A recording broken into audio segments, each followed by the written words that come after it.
भारत बनाम वेस्टइंडीज। दोस्तों, दूसरे वनडे में टीम इंडिया की घातक गेंदबाजी के बाद भारतीय बल्लेबाजों का आया तूफान और पहले वनडे मुकाबले की तरह ही दूसरे वनडे में भी टीम इंडिया ने वेस्टइंडीज के उड़ाए परखच्चे और दी इतिहास की सबसे बड़ी हार, जहां हार्दिक पांड्या और सूर्य कुमार यादव के बल्ले ने की जमकर गर्जना और कैरेबियाई गेंदबाजों की पूरी तरह से लाइन लेंथ बिगाड़कर दिखाई उन्हें उनकी असली औकात। नमस्कार दोस्तों, स्वागत है आपके अपने पसंदीदा क्रिकेट चैनल क्रिक बोबो में, जहां हम आपको इस वीडियो में दोस्तों भारत और वेस्टइंडीज के बीच ब्रिजटाउन बारबाडोस में खेले गए दूसरे वनडे मुकाबले की पूरी हाईलाइट दिखाने वाले हैं। लेकिन वीडियो में आगे बढ़ने से पहले अगर आपको भी हार्दिक पांड्या और सूर्य कुमार यादव की विस्फोटक बल्लेबाजी पसंद आए तो हमारे इस वीडियो को लाइक करना नहीं भूलिएगा। इसके साथ ही चैनल पर नए हैं तो इसे सब्सक्राइब कर अपना सपोर्ट जरूर दिखाएं। तो दोस्तों, जैसा कि आप सभी जानते हैं कि भारतीय टीम इस समय वेस्टइंडीज दौरे पर है, जहां हाल ही में खेले गए पहले वनडे मुकाबले में भारतीय टीम ने शानदार प्रदर्शन कर वेस्टइंडीज की टीम को 5 विकेट से रौंद दिया था। तो वही दोस्तों, इसके जस्ट बाद दोनों ही टीमों के बीच वनडे मैचों की श्रृंखला में से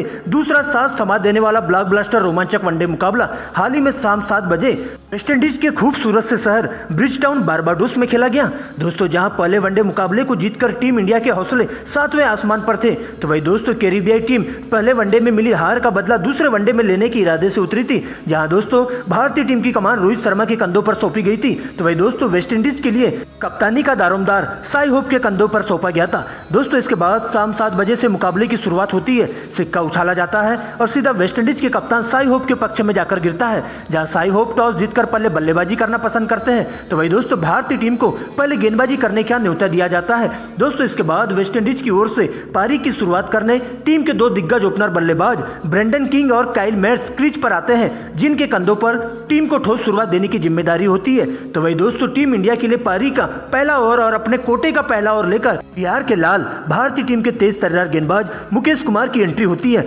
जहां उनके द्वारा एक सटीक लाइन लेंथ के तहत गेंदबाजी का नजारा पेश किया जाता है। लेकिन दोस्तों, ओवर की अंतिम गेंद स्लोअर वन गेंद फेंकने के चक्कर में फुलटास हो जाती है, जिस पर ब्रेंडन किंग एक खूबसूरत सी कवर ड्राइव लगाकर गेंद को सीमा रेखा के बाहर 4 रनों के लिए भिजवा देते हैं और इस प्रकार से अपने इस ओवर में 4 रन जाते हैं। दोस्तों, इसके बाद पारी के दूसरे ओवर में उमरान मलिक का सामना होता है बाएं हाथ के विस्फोटक बल्लेबाज काइल मेयर्स से, जहां उमरान अपनी लाइन लेंथ से पूरी तरह से भटकती हुई दिखाई देते हैं और 2 लगातार गेंदें वाइड फेंक देते हैं। लेकिन दोस्तों, इसके बाद शानदार कमबैक करते हैं और अपने इस ओवर में 2 सिंगल और 2 वाइड की मदद से कुल 4 रन ही दे पाते हैं। दोस्तों, इसके बाद पारी के तीसरे ओवर में एक बार फिर से बिहार के लाल मुकेश कुमार आते हैं, जिनका सामना होता है ब्रेंडन किंग से, जहां पहले ही तेज गति से फेंकी गई इनस्विंग गेंद सीधा ब्रेंडन किंग के पैड से जाकर लगती है। इसके बाद जोरदार अपील देखने को मिलती है, लेकिन अंपायर इसे नॉट आउट करार दे देते हैं और अंतिम 2 गेंदों पर 2 लगातार चौके जड़कर ब्रेंडन किंग अपने इरादे साफ जाहिर कर देते हैं। तो वही दोस्तों चौथे ओवर में उमरान मलिक को रिप्लेस करते हुए भारतीय टीम के तेज गेंदबाज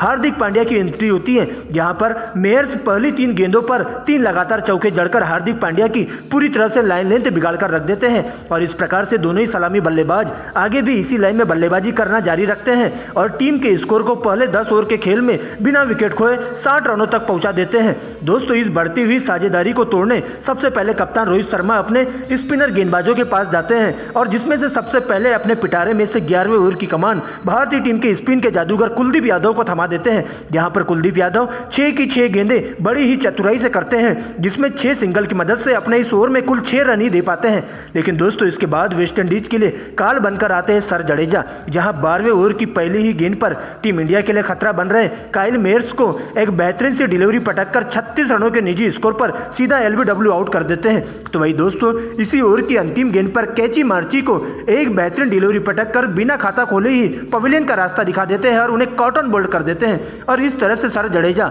एक ही ओवर में वेस्टइंडीज की 2 बड़ी मछली का शिकार कर जाते हैं। लेकिन दोस्तों, दूसरे छोर से ब्रेंडन किंग अंगद की तरह अपना पैर जमाए हुए रहते हैं और अब उनका साथ देने वेस्टइंडीज के कप्तान साई होप मैदान पर आते हैं और सबसे पहले 13वें ओवर में ब्रेंडन किंग कुलदीप यादव को मिड ऑफ के ऊपर से 80 मीटर का जोरदार छक्का जड़कर अपना 50 पूरा कर लेते हैं। दोस्तों, आगे भी दोनों ही सलामी बल्लेबाज इसी अंदाज में बल्लेबाजी कर टीम के स्कोर को लगातार बढ़ाने का काम करते हैं और 30 ओवर की समाप्ति पर वेस्टइंडीज की टीम 2 विकेट के नुकसान पर 150 रन स्कोर बोर्ड पर टांग देती है, जहां ब्रेंडन किंग अपने शतक के काफी करीब पहुंच चुके थे। तो वही दोस्तों कप्तान साई होप अपनी 50 के नजदीक आ चुके थे। लेकिन दोस्तों, इसी बीच 31वें ओवर में एक बार फिर से टीम इंडिया के विकेट टेकर गेंदबाज हार्दिक पांड्या भारतीय टीम के लिए एक बार फिर से तुरुप का इक्का साबित होते हैं और आते ही वेस्टइंडीज की 2 बल्लेबाजों को आउट कर बैकफुट पर ढकेल देते हैं, जहां पर ब्रेंडन किंग को 96 रनों के निजी स्कोर पर एक क्लीन बोल्ड कर देते हैं हैं, जहां पर हार्दिक पांड्या की स्लोअर वन गेंद को ब्रेंडन किंग ठीक से पढ़ नहीं पाते हैं और कट करने के चक्कर में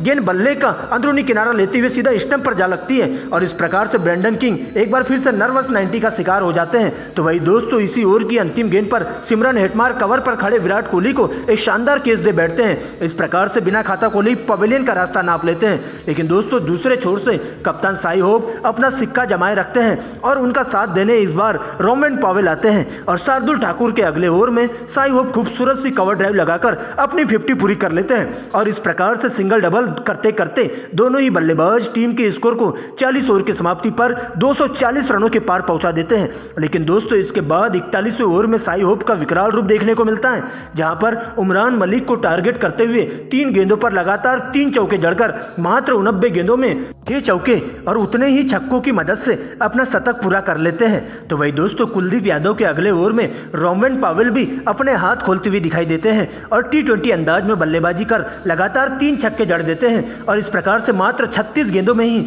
अपनी 50 पूरी कर लेते हैं और देखते ही देखते 45 ओवर में वेस्टइंडीज की टीम 302 रन बना लेती है। लेकिन दोस्तों 46वें ओवर में एक बार फिर से भारतीय टीम के हार्दिक पांड्या वेस्टइंडीज के लिए घातक बनकर साबित होते हैं और हैट्रिक लेकर वेस्टइंडीज के लिए बल्लेबाजों की पूरी तरह से कमर तोड़कर रख देते हैं, जहां पर 46वें ओवर की चौथी गेंद पर सबसे पहले 122 रनों के निजी स्कोर पर साई होप को विकेट कीपर ईशान किशन के दस्तानों में कैच आउट करवा देते हैं। तो वही दोस्तों 5वीं गेंद पर तेज गति की यार्कर गेंद पटककर एलिक अथानाजे को बिना खाता खोले ही पवेलियन का रास्ता दिखा देते हैं। तो वही दोस्तों अंतिम गेंद को एक स्लोअर वन गेंद पटकते हैं, जिस पर रोमारियो शेपर्ड मारने के चक्कर में कैच आउट हो जाते हैं और इस प्रकार से वेस्टइंडीज की टीम पूरे 50 ओवर में 9 विकेट के होकर 320 रन बना पाती है। जहां भारतीय टीम की तरफ से हार्दिक पांड्या 5 विकेट तो वही सर जडेजा और शार्दुल ठाकुर के खाते में 2-2 विकेट जाते हैं। दोस्तों इसके बाद 321 रनों के विशाल लक्ष्य का पीछा करने टीम इंडिया के 2 धुरंधर बल्लेबाज कप्तान रोहित शर्मा और शुभमन गिल क्रीज पर आते हैं, जहां वेस्टइंडीज के लिए पारी का पहला ओवर लेकर तेज गेंदबाज अल्जारी जोसेफ आते हैं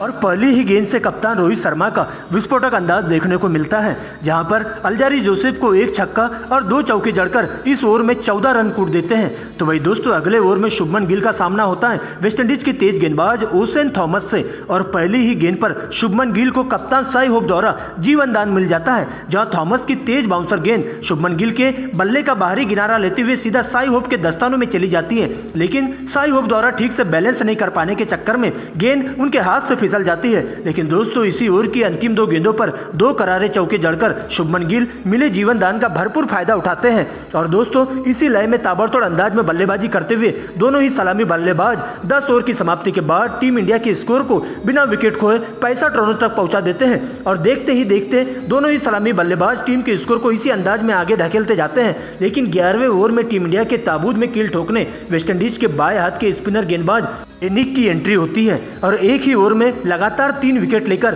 टीम इंडिया के टॉप ऑर्डर बल्लेबाजों को पूरी तरह से धाराशायी करके रख देते हैं, जहां पर एनिक ओवर की पहली गेंद पर अच्छी लय में दिखाई दे रहे कप्तान रोहित शर्मा को 45 रनों के निजी स्कोर पर स्लिप में खड़े हेटमायर के हाथों कैच आउट करवा देते हैं। तो वही दोस्तों इसी ओवर की तीसरी गेंद पर एक फ्लाइट डिलीवरी पटककर किंग कोहली को सीधा क्लीन बोल्ड कर देते हैं और बिना खाता खोले ही उन्हें पवेलियन का रास्ता दिखा देते हैं। तो वही दोस्तों इसी ओवर की अंतिम गेंद पर शुभमन गिल 45 रनों के निजी स्कोर पर रनआउट हो जाते हैं और इस तरह से टीम इंडिया 11 ओवर की समाप्ति पर 3 विकेट खोकर 75 रन बना लेती है। लेकिन दोस्तों इसके बाद क्रीज पर 2 नए बल्लेबाज भारतीय टीम के सूर्य कुमार यादव और ईशान किशन आते हैं और संभल कर खेलते हुए दोनों ही बल्लेबाज कोई और विकेट गिवाए बिना टीम के स्कोर को सिंगल डबल के साथ बढ़ाने का काम करते जाते हैं, जहां अच्छी गेंदों को छोड़कर खराब गेंदों को सीमा रेखा के बाहर पहुंचाने का काम करते जाते हैं और देखते ही देखते 44 गेंदों में सूर्य कुमार यादव अपनी 50 पूरी कर लेते हैं। तो वही दोस्तों दूसरे छोर पर ईशान किशन भी सूर्य कुमार यादव का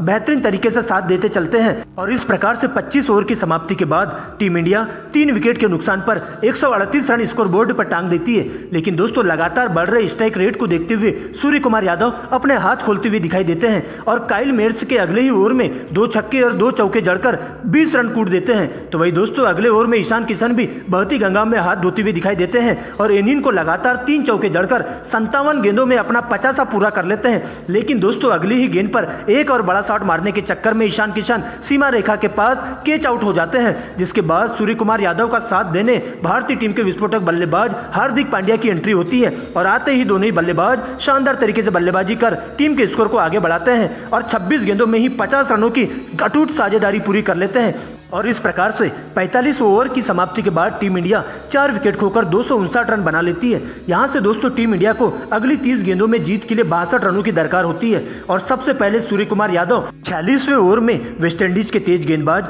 अल्जारी जोसेफ को टारगेट करते हैं और पहली ही गेंद पर 101 मीटर का लंबा छक्का जड़कर मात्र 75 गेंदों में ही अपना शतक पूरा कर लेते हैं और इसी ओवर में अंतिम 3 गेंदों पर लगातार 3 चौके जड़कर अल्जारी जोसेफ की पूरी तरह से लाइन लेंथ बिगाड़ कर रख देते हैं। तो वही दोस्तों दूसरी ओर से हार्दिक पांड्या भी 5वें गेंद में बल्लेबाजी कर वेस्टइंडीज के तेज गेंदबाज थॉमस को 2 चौके और 2 छक्कों की मदद से 20 रन कूट देते हैं और जीत के फासले को थोड़ा कम कर देते हैं और इस प्रकार से हार्दिक पांड्या मात्र 30 गेंदों में ही अपना 50 पूरा कर लेते हैं और आगे भी दोनों ही सलामी बल्लेबाज इसी अंदाज में ताबड़तोड़ बैटिंग करते हुए चले जाते हैं और 49 ओवर की समाप्ति पर 4 विकेट के नुकसान पर टीम इंडिया 309 रन बना लेती है। अब दोस्तों टीम इंडिया को जीत के लिए अगली 6 गेंदों में 12 रनों की जरूरत होती है, जहां पर अंतिम ओवर लेकर वेस्टइंडीज के तेज तर्रार गेंदबाज अल्जारी जोसेफ एक बार फिर से एंट्री करते हैं, जिनका सामना होता है सूर्य कुमार यादव से और पहली 3 गेंदें सटीक यार कर पटक कर सूर्य कुमार यादव को बिल्कुल भी हाथ खोलने का मौका नहीं देते हैं और एक सटीक लाइन लेंथ के तहत गेंदबाजी कर